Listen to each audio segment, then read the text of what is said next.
On May 2, 2001, two men walked into a house in Chevy Chase, Maryland, to check on a woman who hadn't shown up for work. They found blood smears in the foyer, toppled furniture, and a rug that had been moved and stained dark. Upstairs in the master bathroom, they found her body face down in the shower. She'd been beaten and strangled. The medical examiner recovered DNA from a man under her fingernails. That DNA sat in evidence for 23 years before anyone could put a name to it. Her name was Leslie Ann Preer. She was 48 years old, a mother, a wife, one of 8 siblings from a family in Rhode Island. She grew up in the Northeast and moved to the Washington area as an adult.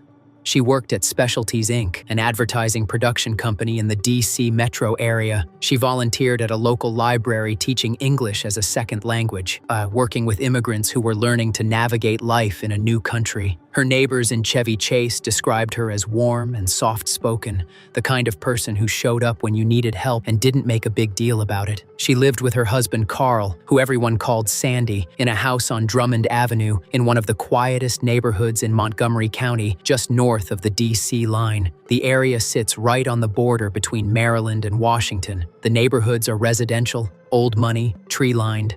The houses are close together, but the streets are quiet. It was the kind of place where a violent crime made the front page because violent crimes didn't happen there. Leslie and Sandy had a daughter named Lauren, born in 1977. Lauren grew up in that house, walked to school in the neighborhood, and spent her childhood on streets where families knew each other by name. It was the kind of place where people left their doors unlocked and looked out for each other's kids. When Lauren was in high school, she started dating a boy from the same area. The relationship lasted about 5 years, through high school and into her college years. He was over at the house often enough that the family got to know him well. He ate their food, sat at their table, became part of their routine. Leslie treated him the way she treated everyone who came through her door. By the time the relationship ended, he was someone the Preers considered one of their own. On the night of May 1st, 2001, or in the early hours of May 2nd, someone entered the Preer home. It was a Tuesday night in a residential neighborhood where people slept with their windows cracked in the spring. Leslie was inside alone. Sandy wasn't home that night. The attack was prolonged and violent. The killer beat Leslie with enough force to open 7 lacerations on her head. He strangled her. She had deep bruising on her neck, bruises on her arms and legs and torso consistent with a sustained assault. The pattern told investigators that she fought hard. She scratched her attacker badly enough to collect his skin cells and blood under her fingernails. The medical examiner noted that the material beneath her nails was consistent with defensive wounds from someone clawing at their attacker's skin during a struggle. Her body was in the upstairs master bathroom. Furniture was overturned throughout the first floor. While the killer had attempted to clean the scene, the rug in the foyer had been moved and was soaked with blood. Blood smears ran along the hallway walls. 3 separate DNA samples from the killer's blood were found at different locations around the house. He had bled in the foyer, on the staircase, and in the upstairs hallway. The scratches Leslie left on him were deep enough to draw blood in multiple rooms as he moved through the house. He hadn't cleaned well enough. When Leslie didn't show up for work on the morning of May 2nd, 2 colleagues at Specialties Inc. called the house and got no answer. They drove over to check on her and found her body upstairs. Montgomery County Police arrived at 11:47 a.m. and processed the scene. They collected the blood samples from 3 locations and the material from under Leslie's nails. They photographed everything. They documented the signs of struggle, the blood trail, and the displaced furniture. They dusted for fingerprints, checked the doors and windows for signs of forced entry, and canvassed the block. The crime scene work was thorough. Detectives understood that what they were collecting might be the only chance to identify the person who did this. Investigators questioned neighbors up and down the street. Nobody reported hearing anything unusual during the night. Several people had slept with their windows open. One neighbor said she thought she heard a car door sometime after midnight, but didn't think anything of it. The houses on that block were close together, but the attack happened inside a closed home in the middle of the night, and nobody heard a thing. Detectives checked for signs of forced entry. While there was no indication that the killer had broken a window or forced a lock, the house showed no damage to the exterior doors or frames. That detail stayed with investigators throughout the case. It suggested that either a door had been left unlocked that night or the killer had been let in by someone who recognized him. In a neighborhood where people routinely left their doors unlocked, both possibilities were on the table. The DNA profile was processed and entered into CODIS, the FBI's national database of convicted offender profiles. No match came back. The man who killed Leslie had never been convicted of a qualifying offense, and his DNA wasn't in the system. The profile sat there, running automatically against every new entry for years. Every year it came back empty. In a case like this, investigators always start with the people closest to the victim. Carl Sandy Preer was Leslie's husband.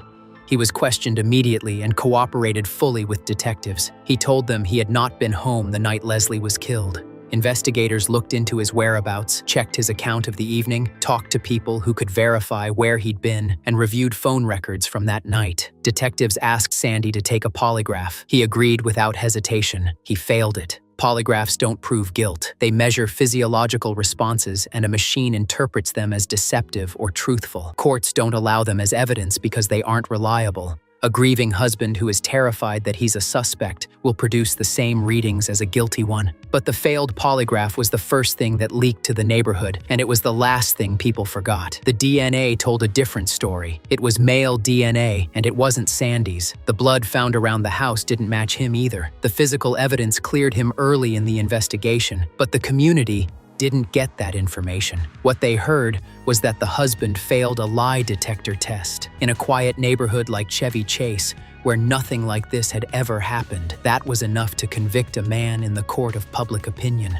Neighbors who had known Sandy for decades began keeping their distance. People he'd waved to on the sidewalk for years crossed the street when they saw him coming. He lived in the same house where his wife had been killed. She walked the same streets where people whispered about him and carried that weight for 16 years. Friends stopped calling. Invitations dried up. The neighborhood had made up its mind. Sandy died in 2017 at 67 years old. The case was still unsolved. Lauren Preer grew up in the same shadow.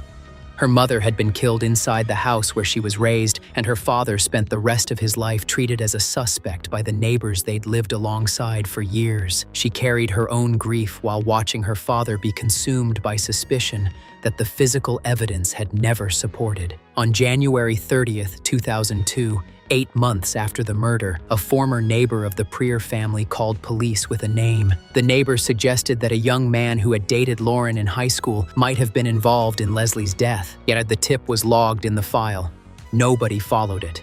Whether it was overlooked, deprioritized, or simply buried in a file that was growing thicker with dead ends and false leads every month, the result was the same.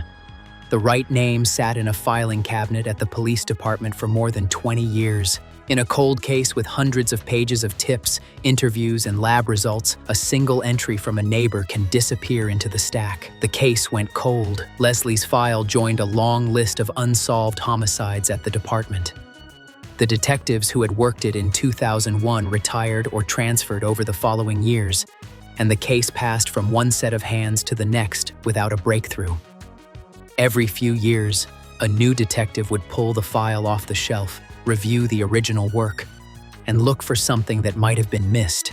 The profile in CODIS kept running against every new entry in the national database. Every year, nothing came back. The man who killed Leslie had never been arrested for anything. He had no criminal record at all.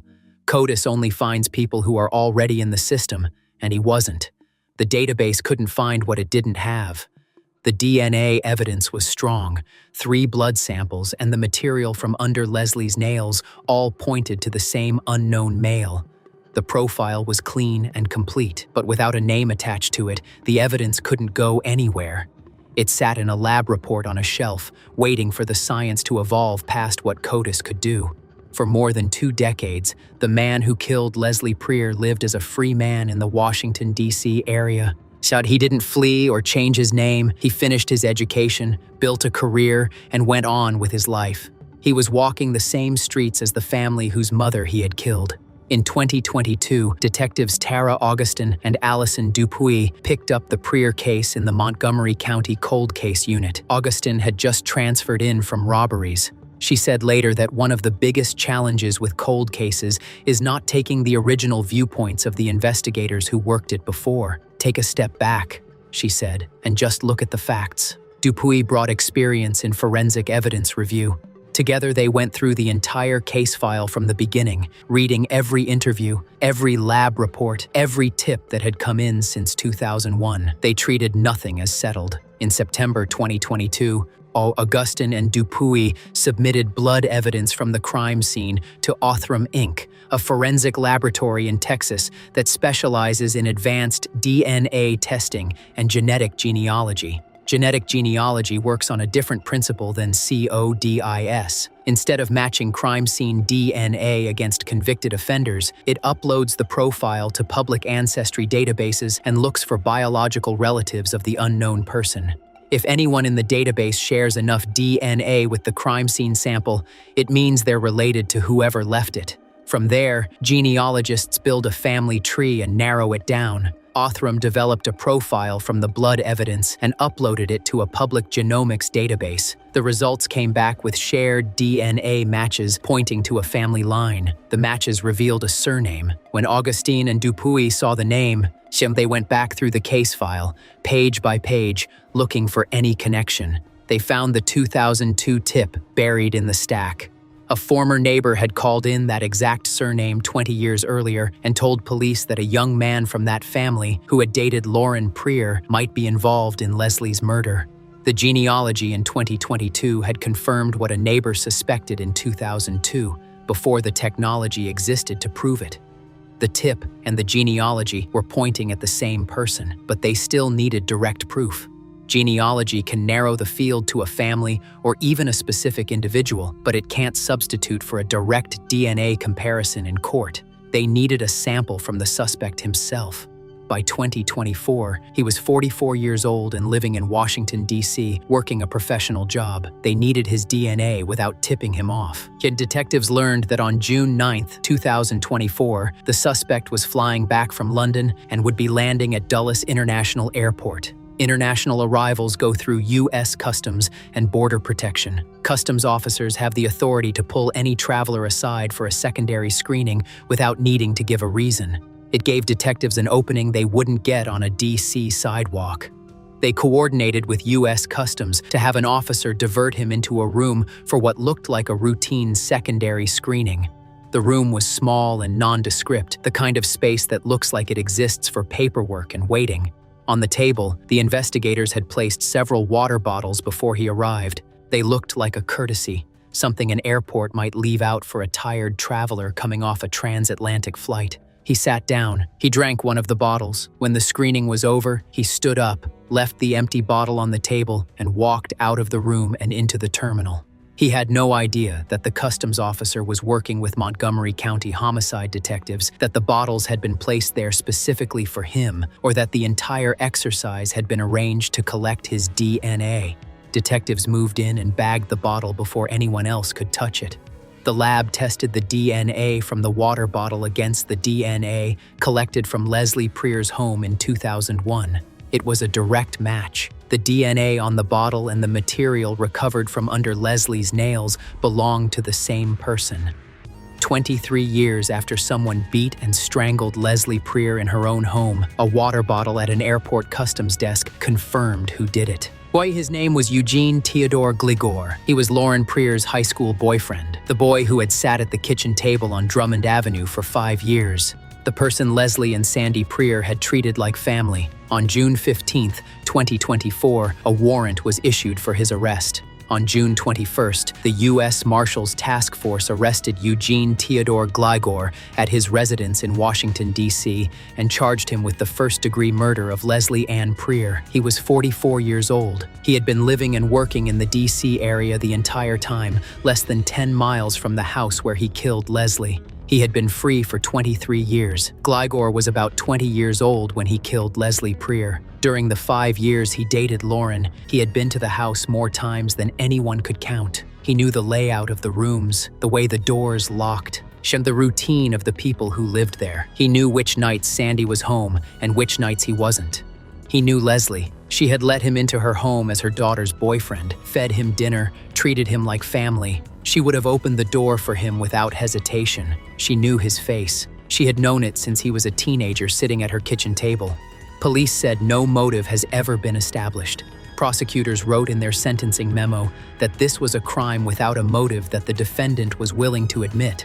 Gligor's defense attorney said the murder followed a night of binge drinking and cocaine use, calling it a tragic aberration. Gligor himself said he had blackouts in the days leading up to the killing. He said he remembered entering the house, but everything after that was a blur. Yet he stood in a courtroom in Rockville in front of more than 60 people who had loved Leslie Prier and apologized. He said he couldn't answer the question they'd been carrying for 23 years. Lauren Prier was in the courtroom. She was in her 40s by then. She had lost her mother at 23 and watched her father carry suspicion for the rest of his life. Now she was sitting across a courtroom from the boy she dated in high school. She called Gligor a wolf in sheep's clothing. She told reporters she never in a million years thought one of their own people could hurt her mom like that. When prosecutors showed crime scene photographs of the house where she grew up, she cried. In May 2025, Gligor pleaded guilty to second-degree murder. He was 45. In August, Judge David Lease sentenced him in Montgomery County Circuit Court to 30 years with 8 suspended, meaning 22 years of active prison time. He'll be in his late 60s when he gets out. 7 members of Leslie's family read victim impact statements. One after another, they told the court what it meant to lose Leslie and what it meant to carry the question of who did it for more than 2 decades. State's Attorney John McCarthy called the case historic for the county. It was the first time genetic genealogy had been used to solve a cold case murder in Montgomery County. Detective Augustin said afterward that it was a sense of closure, that it was rewarding to let the family know they got the guy and they didn't forget about Leslie. Sandy Prier didn't get to hear any of it. He died 8 years before the arrest, still carrying the weight of a failed polygraph and a neighborhood that wouldn't let it go. She scratched the man who came into her home hard enough to leave his DNA under her fingernails. That fight is what named him 23 years later. If you enjoyed this case, go check out the other solved cases in the playlist.